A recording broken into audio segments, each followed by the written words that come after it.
শক্তি দিয়ে নয়, বুদ্ধি দিয়েই জেতা সম্ভব। হ্যালো ছোট্ট বন্ধুরা, গল্প দিদির আসরে তোমাদের স্বাগত। আজকে শোনাবো কাক আর সাপের গল্প।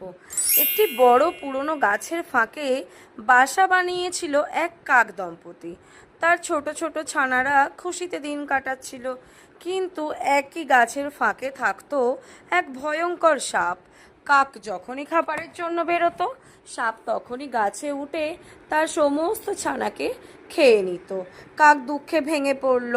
সে ছুটে গেল শেয়ালের কাছে সাহায্য চাইতে।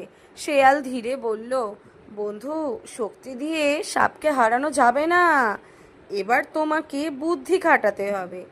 পরদিন কাক উড়ে গেল রাজার প্রাসাদে। রানীর গয়নার বাক্স থেকে সে ঠোঁটে করে তুলে নিল একটি সোনার হার। চাকর সৈন্যরা হার দেখে তাড়িয়ে নিয়ে গেল কাককে।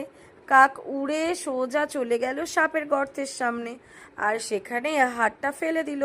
সৈন্যরা হার তুলতে এসে গর্ত খুঁড়তেই বেরিয়ে এলো সেই সাপ। তারা সেই সাপটিকে মেরে ফেলল। অবশেষে কাকের ছানারা রক্ষা পেল। কাক খুশি হয়ে বুঝল, শক্তি নয়, বুদ্ধি জীবনের সবথেকে বড় অস্ত্র। এটাই ছিল আজকের পঞ্চতন্ত্রের গল্প। যদি ভালো লেগে থাকে তাহলে অবশ্যই লাইক, শেয়ার, কমেন্ট করতে ভুলো না। Thank you.